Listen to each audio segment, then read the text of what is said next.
that people, they, I believe that people are battling things that they feel like they are battling alone. And I think that's because trauma puts people in a place where they are caged in and they feel like, I know when I've gone through things, I feel like, why am I going through this thing? Right. And you never think that someone else can resonate with the things that you have going on. So when we get together, I like to talk about these conversations, and you will find that there are more people battling. There are more people battling what you are battling. Are you ready? Can you hear me? I can. All I right. Awesome. Awesome. Awesome. Hey, y'all. How you doing today? I am doing wonderful. It is Wednesday. It is hump day. It was a long day, and I am getting over the hump. Well, thank you so much for being here. I always say the most important thing is family and time. So you could have did anything on this Wednesday evening, but you chose to spend it with us. So thank you so much. You are welcome. And before we get into our conversation, it is a tradition here on the Silent Fight that our new fighters take the pledge. Would you mind taking a pledge with us? Okay. I have a voice in this world and I deserve to be heard. I have a voice in this world, and I deserve to be heard. I have an obligation to fight for all those around me, I have an obligation to fight for all those around me. but most importantly, But most importantly, I have an obligation to fight for myself. I have an obligation to fight for myself. I am officially a fighter. I am officially a fighter. I love that. I love that. Well, thank you so much for being one of our official fighters, Chantel Branch. Welcome to the fight. Let the fighters know who you are and what you are bringing to the fight, ma'am.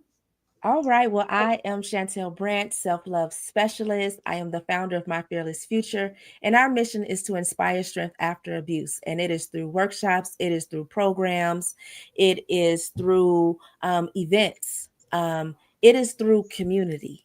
And we want to be able to provide emotional and mental wellness because a part of the fight is not just the physical that someone may experience, but a part of the fight is all the emotional and the mental that you experience on top of everything that you already had going on. And so we want to make sure, and our goal is to that after you have experienced it or while you're going through it, that you have the tools, that you're equipped with the tools that you, and when I say tools, think about self-awareness. That's a tool. Being equipped mentally and emotionally and physically, paying attention to our bodies. And so through My Fearless Future, our goal is to inspire every individual. I love that. My fearless future. Yes. Since you mentioned that, let's talk about that. My fearless future. So My Fearless Future, I started it in 2018, and it was the idea came from after I wrote my first book on, and it's a suspenseful, fictional, um, young adult relationship, right? Just the whirlwinds of a young adult um, relationship, maybe like through high school and through early 20s, but it has your highs, your lows. It has it's gonna make you laugh. It's gonna make you cry. You'll get so attached to the characters in the book, and it is just something in you, whether you're male or female, that it's just going to allow you to get engulfed into the story. And so after writing that book, it wasn't a fairy tale to do the work of selling the book, promoting the book, marketing the book, um, and just really getting it out there. And so when I came across those barriers, once people also were able to attach that, oh, it was, domestic violence is within this book, people just begin to have a different view, right? That oh, I really don't want to talk about that. Oh, I don't want to touch that subject. Ooh, oh wow, you wrote a book on that, right? And so and I had a lot of that, like all different ways, and I just wanted to. I was like, man, I want to create something where people don't run away from domestic violence, where people are, they come into a space, they come into a place, they have this experience, and then they're taught about it or they learn something about it. But um it's, you know, it's not that it's taboo and that you should hide from it, but it's also like a way to create awareness, to help people get the awareness that they don't know that they need, Mm-hmm. right? Because when you're in that kind of um, situation and you're a kid and you're watching your parents go through that, it's normalized. And so Mm-hmm. either you become somebody who's maybe more aggressive, and or you become somebody who's more passive, right? Mm-hmm. You become one or the other. One of your parents, you're gonna take on those characters, those A mannerisms. personality. So it was just all the shunning away of the topic of domestic violence that made me decide, hey, I'm gonna create something. And I started with um, it was called Survivor Testimony Monologues, and it was just an event that allows you to walk through one day in the life of a survivor, and it took you through different stages of domestic violence. It's like as you're walking through like mini plays or mini monologues of Mm-hmm. different people. And it just allowed you to see, and it connected with so many different people, different ethnicities. And so from there, that was where my fearless future was birthed, because I was like, I gotta call this something. And Yeah. so what I wanted people to get from the name of it was like, you have to be fearless to leave, right? You're gonna have to have some level of transparency, because you're gonna have to tell somebody, Yeah. right? Because if nobody, I can't help you if I don't know something, right? Yeah. Give me a clue. You know, Yeah. but when we keep it all bottled in, we never get the help that we truly need and deserve and have access to, if we just have a little bit of transparency, which requires vulnerability to say, hey, it's me, I need help. And that's also putting our pride aside and be like, I'm messed up. I dipped my toe in the water. I Mm-hmm. thought the water was good. I went all the way in. I decided it's real bad. I'm ready to get out now.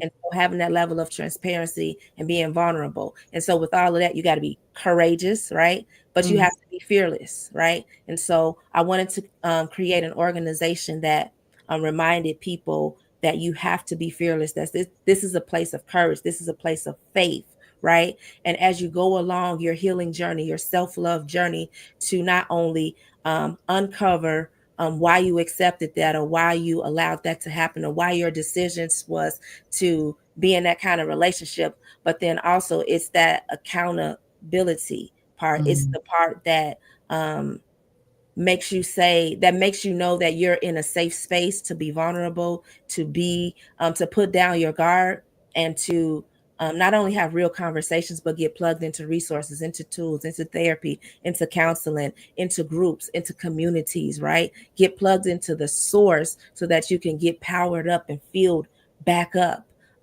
so that you can have a relationship and that is healthy, and that you can understand and know these are the red flags. This is what I accepted.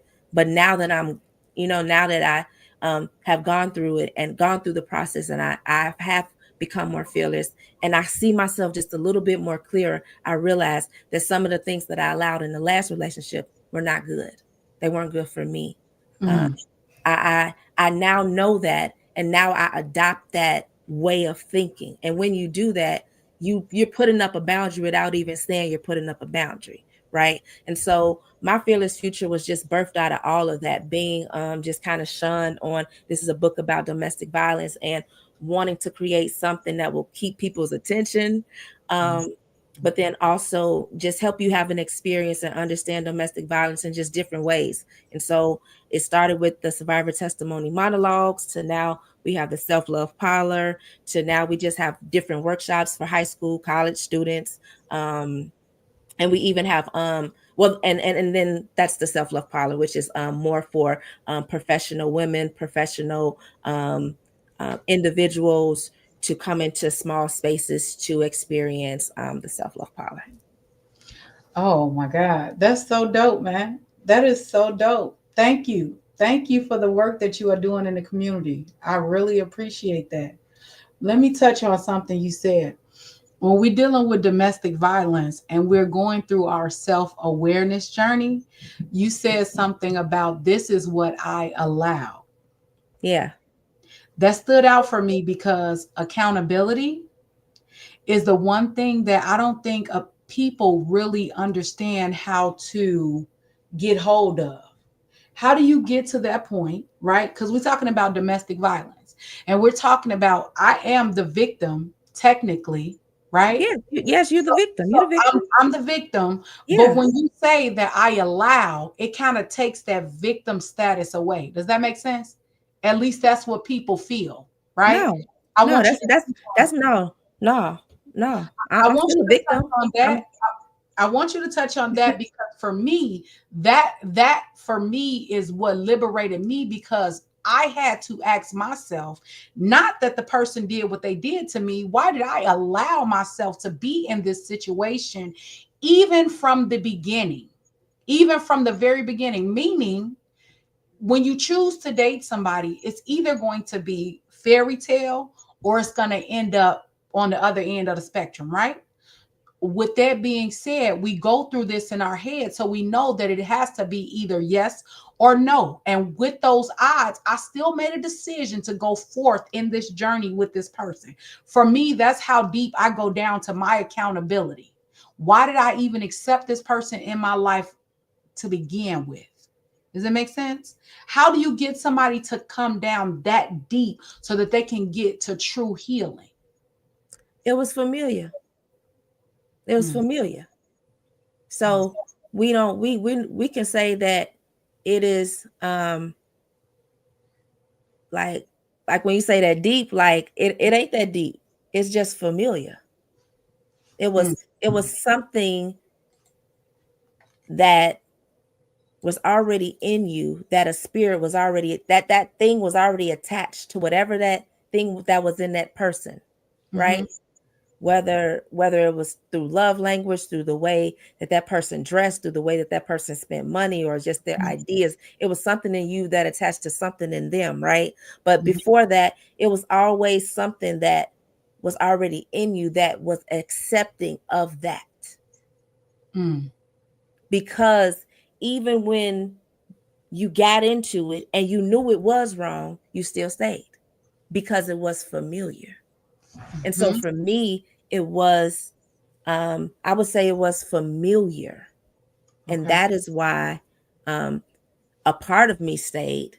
And then, of course, it's the fear, it's the threatening, it's the coercion, it's Mhm, the stability, it's the mhm, status, what they gonna mhm, say about me. mhm. I moved him in, or we just got this place together. We went and bought these matching cars. Right? Mm, It's a lot of things that make you stay, right? mhm, But if that was just something that was a no out the gate from mhm. the beginning of your life, there was nothing that was going to deter you. Like the first time he ever did it, you calling your mama, your daddy, your grandma, your baby sister over there. Like, it's like the whole family like showing up like, I know you didn't touch Princess, Yeah, right? But yeah, it was something inside of us that allowed it, right? And you don't see that until you are out of it and right. until you begin to take the journey. If you never take the journey, you'll never see it. That's why you'll end up with another person who was like the person before, but you like, oh well, he don't hit me, but this one just he still talk to me crazy. Like they both talk to you crazy, but the second one just didn't hit you. Didn't hit you.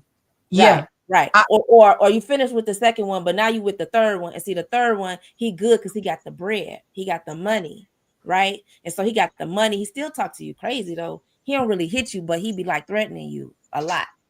But mhm, you like, because it's familiar and you done mhm, already been through it. You like, as long as he don't hit me, I'm good. That's the mhm, boundary that you put up and you have accepted it at that level. But when you truly out of it and you have come to just a place of clarity, it's not a place of anything other than clarity. Now I see me, Chantel Branch. Now I see me, and I'll take Branch off. I'll just say Chantel. Now I see me, Chantel. I see me better. I see me more. I see that I can't live like that. And for mhm, me, it was just like, I can't live like that. That was the worst way I have ever lived. I've never lived like that any other way. Um, and I won't live like that again. And so from there, from that standpoint, from that place of clarity, I won't live like that again. I had to define the that. And the that is more than one thing. Not that he just won't hit me. It is more than one thing. And you and ladies and men and individuals that are in these relationships with people, I don't care. It don't matter your preference. It's about the character and the integrity of that individual and how they treat themselves and how they're going to treat you. Mm-hmm. Mm-hmm. You can't treat me the way you treat that one. Because this one, Chantel, I'm just different. I'm different. I'm different. I'm built different because I've been through so much. And I have decided now that I have clarity that is not just physical, but emotional and mental and verbal and financial, and now today is tech is digital, right? Um, it's just certain things I just can't do. I'm not gonna do. I'm You calling everybody. I'm going live. you I'm going live. you You want to go viral? Today is your day. Today is the day. And if I go viral, it's a lot of people that's going to go viral and they're going to be fighting with me. Because That's right. one thing about it is that this is the silent fight, right? If we silent, Yes. we ain't fighting. That's right. That's You right. just in your brain fighting, but you ain't moving nothing That's right. but And emotions and emotions and emotions. that you're talking about, those are the things that I'm calling thresholds. Those are my thresholds. When I've healed from something, I'm not going to deal with that. And that is not respective to person. That is Micheline Monique. I am not dealing with that ever again, for no human, for no situation, for not a second, because I've already healed from that and I've come to a place in my life that I'm not going to live like that ever again. But you have to go through healing. You said something about the people that were taught, the women who go through, or the people, I'm not just going to say women because men go through this too, when they have that one thing that they don't want to do, how your inventory of what we're not going to deal with, it goes up. Because I was a victim of that too. I was talking before, and I was talking about how do you go through the same thing over and over again? But it's because of those characteristics. You say you're not going to deal with one thing, and because that next person comes along and they're not giving you that one thing, you feel like it's a better situation. Oh, he talking crazy, but he not hitting me. This situation is better than the last one. We have to get away from that, because you'll find yourself down a deeper rabbit hole this time, because you will get to the place where, and correct me if I'm wrong, Chantel, you will get to the place where we just bought this house, we got matching cars, we've just introduced each other to the families, and now I don't want to have another failed relationship again, right? Yeah. Yeah. And so you find yourself on this roller coaster ride of going through the same thing over and over and over again, until you develop those thresholds, until you develop those boundaries, or those this and those that I'm not going to ever deal with again. But in order for that to work, you have to truly stick by it. And it hurts a lot, don't it? It It hurts. It's lonely. mm-hmm, And then you see your girls out and they don't went and took a trip and they done had so much fun. You see all they pictures and they going live at the ocean and mm-hmm, they on the little thing and it's just, and you feeling some kind of way mm-hmm, because mm-hmm. they don't went on a trip with they boo. Yeah. And you at the house healing. Mm-hmm. and let's be at the house healing and not sipping. Yeah. Not sipping to heal. Because you could sip to heal and you're gonna go somewhere else. Yeah. You're gonna make some decisions and it's just gonna cost you time. That Mm-hmm. doesn't mean that you're never gonna wake up. It's just meaning it's just gonna delay your awakening, your rising, your elevation, your revelation. And I don't want to miss the good parts of life because I'm unhealed. And it's one thing to be unhealed and not know. But when you are unhealed and you know, Mm. and you still don't do nothing, that is lack of faith. And it's painful. It's a Yeah. pain. It's funny you said that. I literally just had this conversation with somebody else the other day.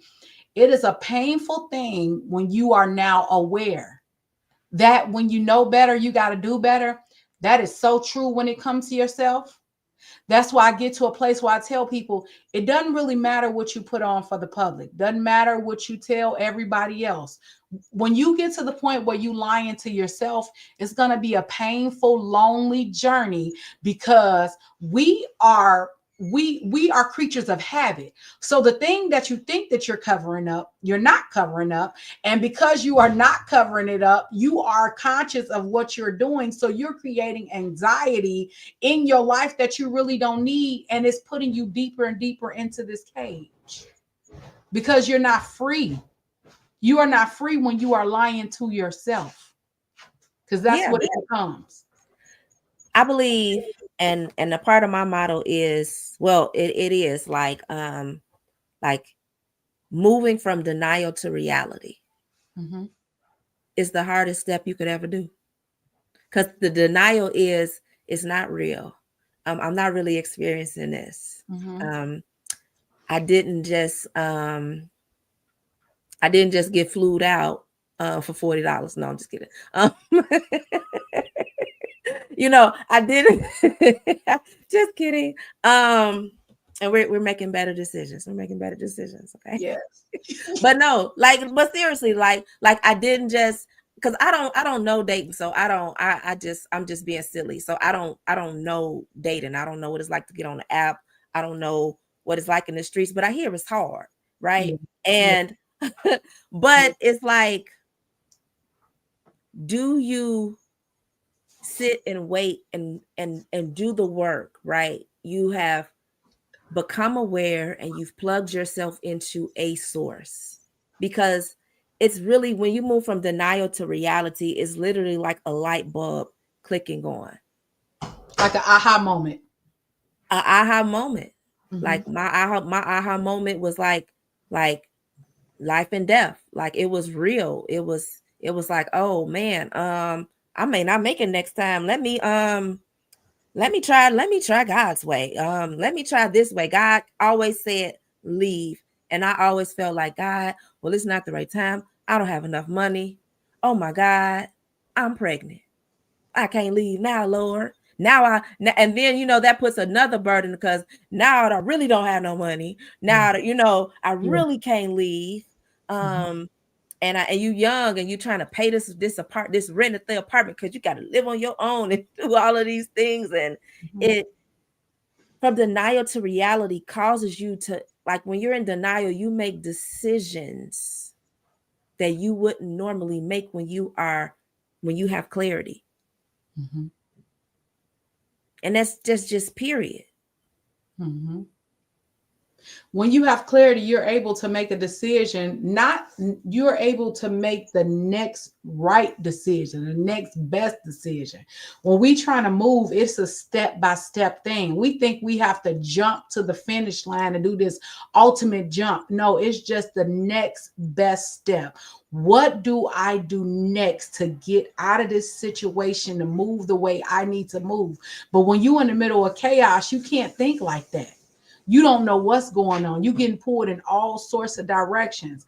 Now, for me, when I went on my journey, when I was dealing with domestic violence, when I was going on my self-awareness journey, I had to grow through it because I didn't have the same I didn't have the same reasoning as a lot of people where I had to stay put in the situation. I was living on my own. I was taking care of my own children, making my own money, as free as I wanted to be. You understand what I'm saying? So my awareness came to, I kept growing to my higher self. I constantly grew and I became a person that was at a higher level of peace until this individual would come around me. You understand what I'm saying? And Yeah. it would be so heavy until I had to ask myself, girl, why do you keep accepting this? What's Mm. your logic for accepting this? You take care of yourself. You do what you need to do. Other than desperation is the only thing that I came to. What don't you like about yourself? And I went on a journey to make myself better. Whatever I thought I was getting from that individual, I start bringing that into my own life.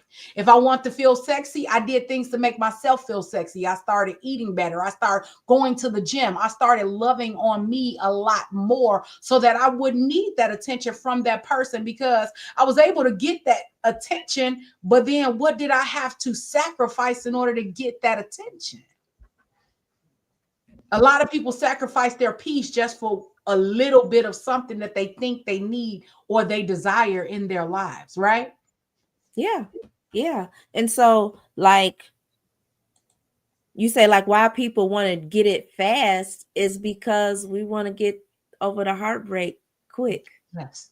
I Yes. I, I don't want to feel like this. I don't want to keep crying. Yes. Yeah. Um, but maybe the crying is releasing the toxins that you've been holding Mm-hmm. in your body ever since you've been with this person, because you've just been uneasy. They give you an uneasy feeling. Um, they have you doing things that are just like outside of your character. Maybe you're constantly texting or constantly calling or constantly worrying, or you always checking their location and thinking that they are doing something that perhaps they not, Mm-hmm. right? And so um, maybe you're over emotional, maybe you're overly possessive, right? And Mm. so um and moving from denial to reality, I do think I'm 100% sure that you're gonna have to be desperate enough to want to move. Yeah. And you got to be Yeah. like, even in your sadness, it's gonna come some anger. Mm-hmm. And when you mad, you move. When you Mm-hmm. mad, you get up and you start cleaning. When you mad, Mm-hmm. you might go and write a song. You might go write a Yeah. poem. You might go clean. You might just go volunteer or do something. Or you might just get in your car and drive. But anger makes us take action. Like for me, I had to look at the woman in my mirror, and I had to look at her eyes. And one thing for me, I was just tired of seeing her cry. I was tired of looking in the mirror and seeing red eyes. I was tired of I had started wearing makeup because I needed to cover up my face, because I worked in downtown Chicago. And you can't walk into a salon in downtown Chicago think you about to do anybody's hair and not look up 100%, right? And so um I had to put on a performance at work, right? And I had to put on a performance at home, at church, wherever I went. I had to become, just put on a performance and just become almost like a statue, just stoic, just pretending that everything is okay when really I'm dying on the inside. And I'm crying every single day at this point, and I'm wanting to get out, but I'm too afraid to leave, right? And so I do believe you got to be desperate enough, you got to be hungry enough, you have to really look at yourself and see something different. And for me, I was just sick of seeing what I was seeing, and I needed to see something different, and I didn't know what that looked like. But it did come to a point for me of desperation where either I'm gonna stay right here and something don't happen, or I'm gonna go ahead and sleep in my car, figure out this whole shelter thing. I don't know where I'm going, but I'm not going to stay here. And so I only had two choices. There was no other choice for me. And so that means I was desperate. I was hungry. I was angry. I was angry at myself. Yeah, I'm angry at this person that's done all these things to me and just has hurt me to my core, and hurt my face and my eyes and my back and my knees and my everything, right? Has hurt every part from the hairs on my head to the crown of my feet. I mean the soles of my feet, like has hurt every part of me. But more than that, I was mad at me because I kept staying. I kept coming back. I kept getting up every day and putting the makeup on to Mm. cover up so that I can perform. You do have to be desperate enough and hungry enough to want to change, to want to see something different. Because first, it starts with an idea. We can't move without an idea that is a thought that casts a vision that allows us to see something different. And that's how I came up with either I'm gonna stay here and something gonna happen, or I'm gonna sleep in my car, because I literally had to see myself. Okay, the worst that could happen is you're gonna have to go sleep in your car.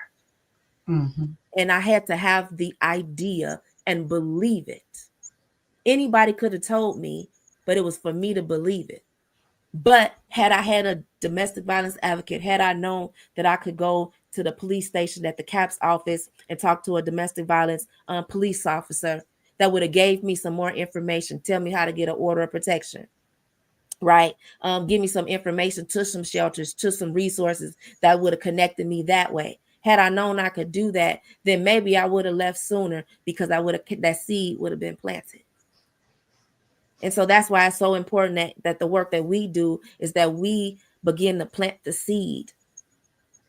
And so even today, I'm planting the seed of moving from denial to reality. And it's going to come from an idea, and you're going to have to believe the idea enough so that it can cast the vision so that you can see it. Because for some of you, you're going to have to see it before you believe it. You got to see yourself in a place of healing. You got to see yourself in a safe space in order Safe. to get That's there. it.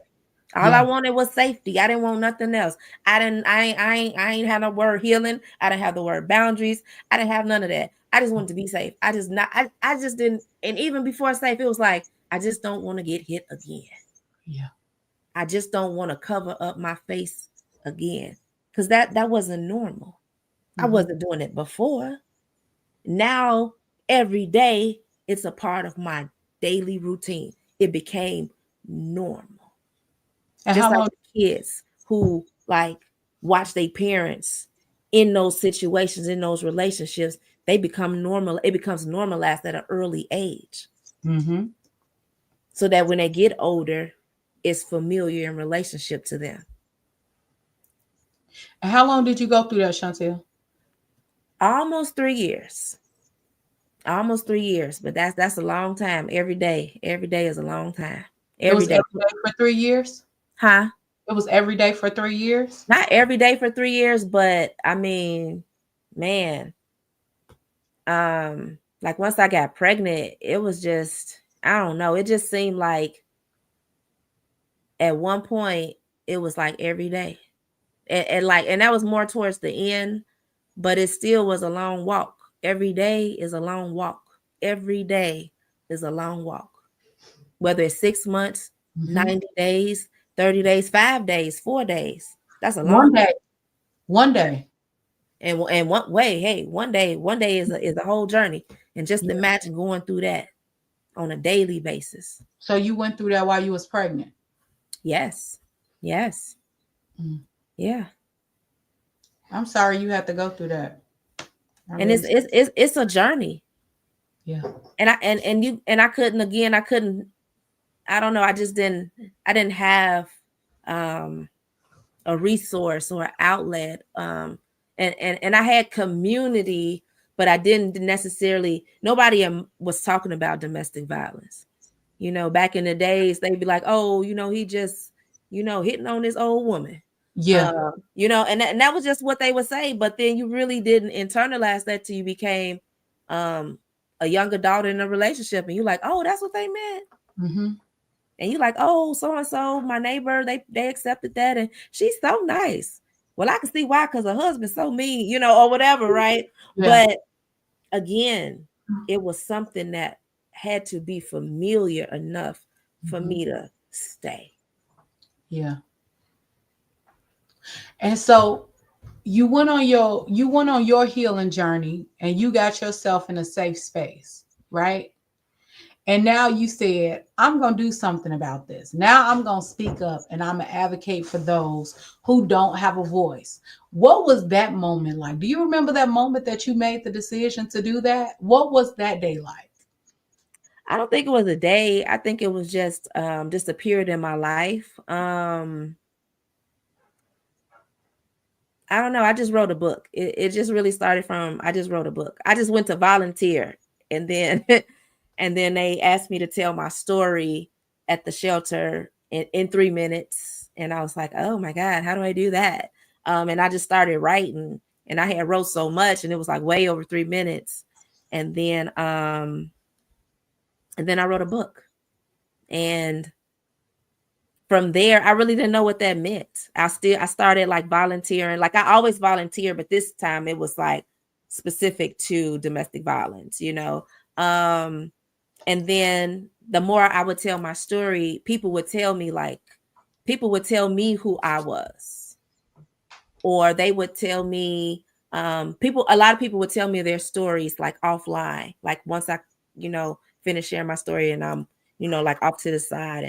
And it just became more of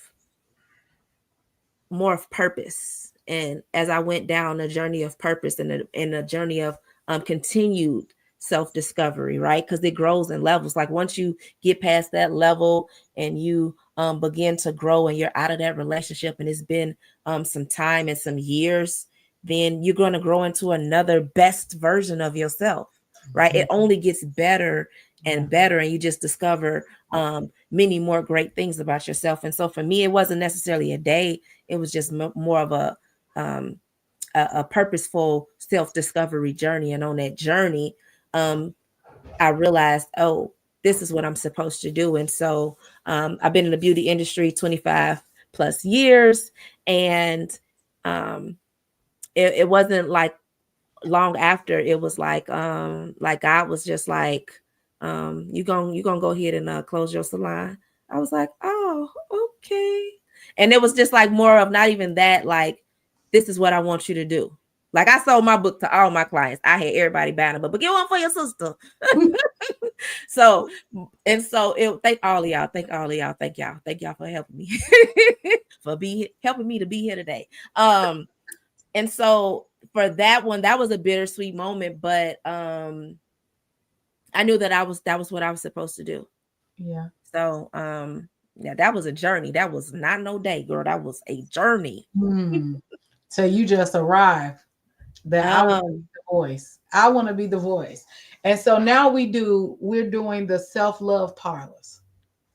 yes, What yes. does what does my experience look like at the self-love parlor? So this is the place. I take my experience in the beauty industry and I take my background in human services and counseling, and I merge that together to create an experience for women to stop and pause. Um, I do it to just as if you would go into the salon, you know, set your purse down, you lay your hair back into the shampoo bowl, you let that water just run through your head, and you know, you get shampoo, condition, maybe deep condition, right? But by the time you at least finish that, you're feeling a little bit better, a little bit lighter. You forgot what you was mad about when you walked in, right? Because you had to like probably be quiet, or you got to talk to your shampoo person depending on the salon and type of environment. But um I wanted to give women that type of space because we're not going to the salons like we used to go to, right? But that doesn't mean, but that was the place like where women would get their emotional fix, Yeah. right? That Yeah. was the place where, I mean, and it was like for me, I got in a relationship, I was at the salon downtown, had a whole baby, got out of the relationship, was at the salon downtown, and then got engaged and was still at the same salon Mhm. downtown. So they saw me through they didn't know about like the domestic violence, but they saw me through so much. Yeah. And when I was getting married, they were the best. Those were the best seasoned women. That I love those women. They were just wonderful. They gave me all the good advice. Okay. The older ladies over 75, they Oh got my the advice. God.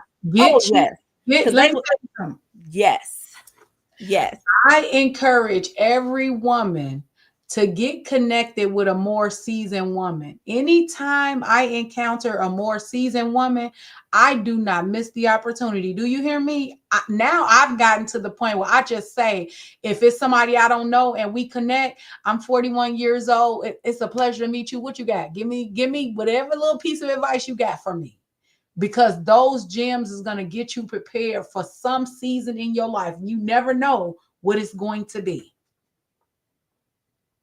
absolutely, absolutely. I'm in full because agreement. lived experience is the best experience, is the best education you can get.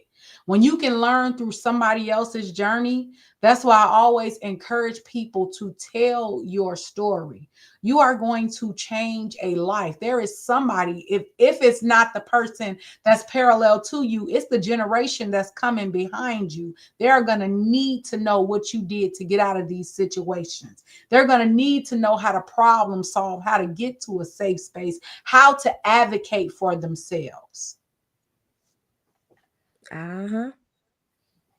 Because if we, like, maybe our parents are a part of the silent generation, Mm-hmm, or or our grandparents are a part of the silent generation, um, but that didn't necessarily help our mothers mm-hmm, or our mm-hmm, aunts. It didn't necessarily help the generations that came before us. I mean, it helped in some ways, but it didn't help in other ways. And those women did not necessarily, I'm not saying they didn't know, but maybe I could probably say that they didn't know possibly the necessarily emotional healing that we need to have, that we should be experiencing, because they carried so much. They withstood through so much. mm-hmm. They took on stuff that we today we will not make it. We gonna be right on out of here. We could not do what the women in the 1900s did. Like, and that sounds so crazy, but I mean like the early 1900s, like 1910, 1920, 1930s, 1940s. We couldn't do um, a lot of those things that they held on to. We could not hold it like that because it would break us. Because one of the reasons that I'm always telling women when I'm able to pour into women is we had to fight so hard for our rights. That's one of the things that Chantel is talking about. It wasn't until, if I'm not mistaken, the early 60s when a woman was Yep. allowed to have a voice. So not only we had to not only fight the men in our homes, right? The entire world was on his side because you were his property. Your voice did not matter. Women wasn't even able to go out into the workplace to make an honest living. No matter what the family was going through, she had to stay at home, and whatever he was able to go out and to provide, you had to sit and you had to wait. And then when we were able to go into the world, it was jobs that were administrative jobs, it was homemaker jobs, it was what we were just talking about, uh Cleaning, cleaning, cleaning positions. So cleaning jobs. we were really silenced for a very, very long time in our history. And I feel like that really plays a part to our domestic violence statistics, because a lot of women, just like Chantel said, it feels so familiar. It's familiar because this is what the upbringing was for so many people. And then when women did have a voice, right? You were loud, you were loud, you were You're too uneducated, loud. you Yeah. you you were angry. Of course I'm angry because nobody's hearing me. That's why I encourage people, also people, when women, when you are getting out of these situations, we have to learn how to articulate for ourselves without the emotions. That's a hard thing to do. That's why when you're meeting with advocates, you have to get the facts and understand what's going on. We know that you are hurt. We know that you are a victim. We understand. But the best way to make any type of impact is to try your hardest to control them emotions. Stick to the point. Am I right, Chantel? Yeah. I mean, but and I think the other part to that is knowing when to ask for help. Mm-hmm. Know when to ask for help when you are extremely angry, right? Mm-hmm. And you cannot control yourself, and you find yourself you Mm-hmm. snapping off on everybody. And it's not Mm-hmm. just 1 day or 2 days or 3 days, but it's been weeks. You Mm-hmm. cutting up at work, you going off at the lady at church, Yeah. you mad at everybody, you mad at everybody. Yeah. And like I find out, like from myself, when I have days like this, or just even like a morning like this, I'm like, ooh, the girl, what's up with you? You need a 5 minute time out. Yeah. You need to go take 10 minutes and just go breathe in your car. Go for a walk. Don't talk to anybody because you don't have a good attitude, and don't text anybody because you don't have a good attitude. right? Mhm. But also knowing when our hearts are so broken Mhm. that we need help. We need somebody to help us begin to heal our broken hearts. And it can be from heartbreak, divorce, um, separation, right? Mhm. You have a whole family. You thought you're gonna spend the rest of your life with this person, and maybe 10 years or 5 years or 1 year is over, and it's like over, and it is nothing that you could do to convince that person to stay. That's devastating, right? And it's unfair for people, on the outside to say, girl, just get over it.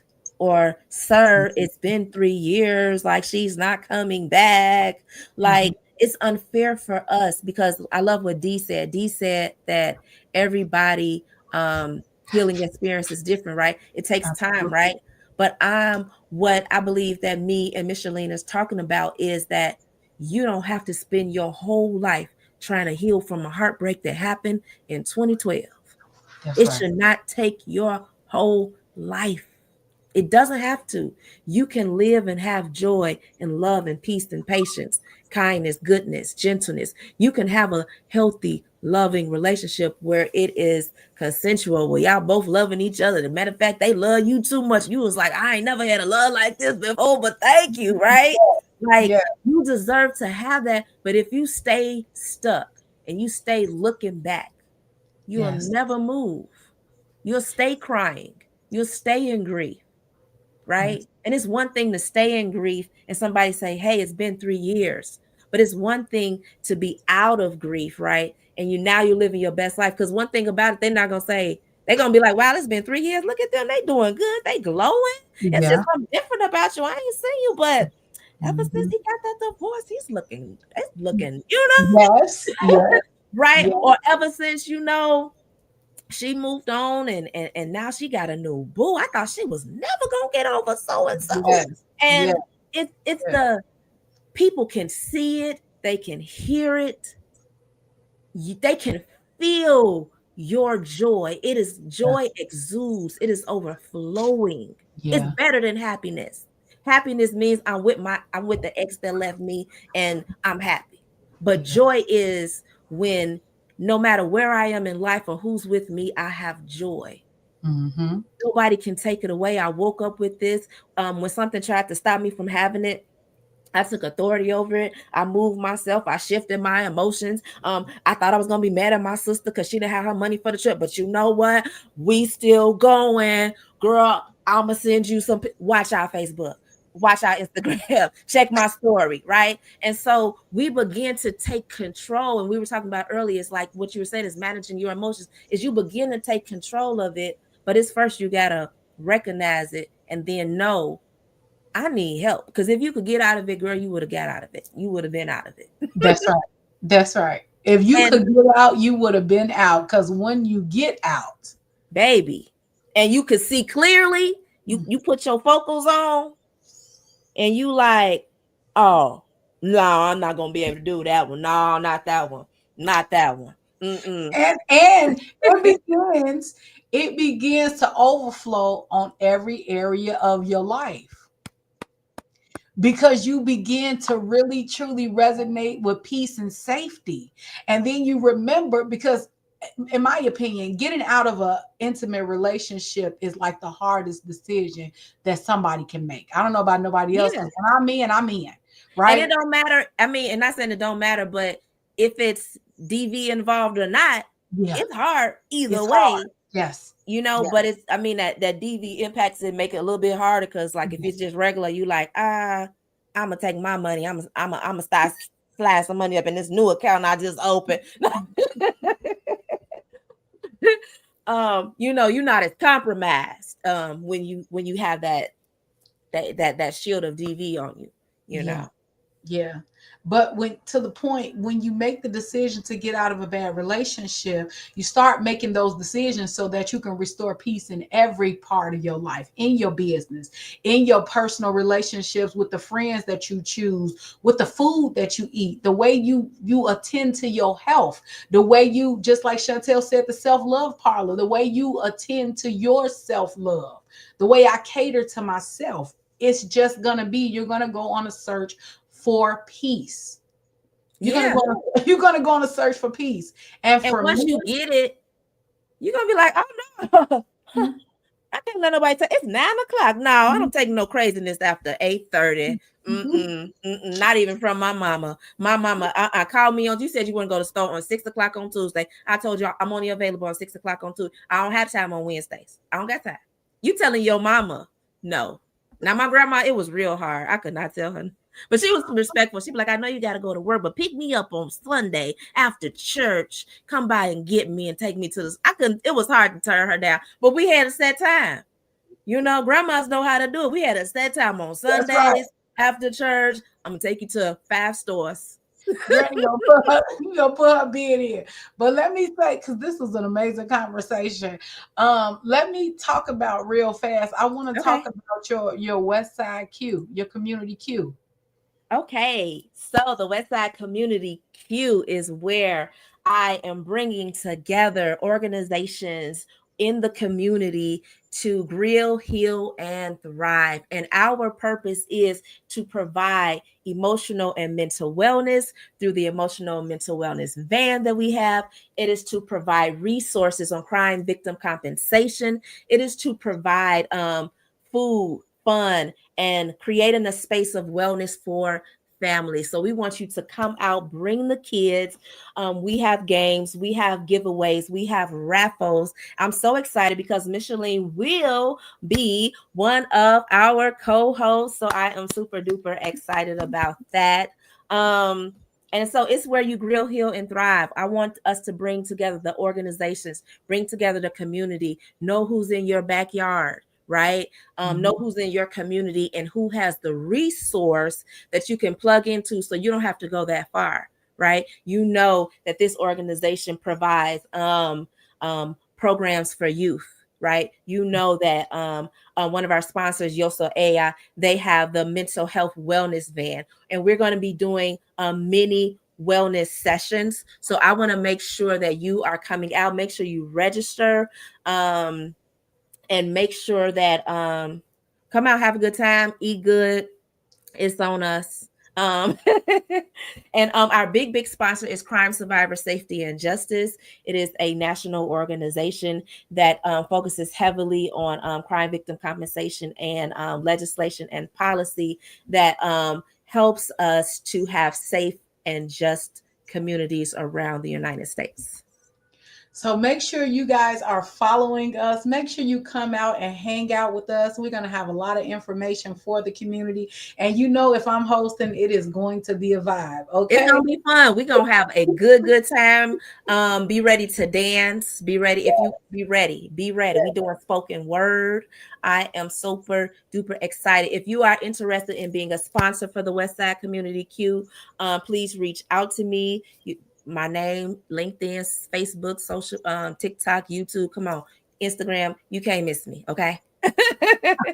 So reach out to me if you're an organization that is on the west side, or you're an organization that has any that help provide free resources that you can give out that day at the community. We welcome you to come and be a part. You can have a free vendor table, as long as you're an organization and that you are providing useful tools to the community. We welcome you, we welcome you, we welcome you. Yes, yes. And whoever catches this live and catches the replay, we really pray that it resonates.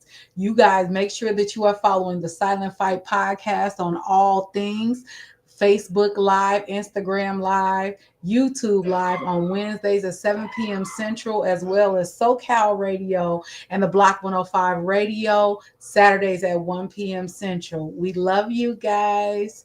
Bye bye.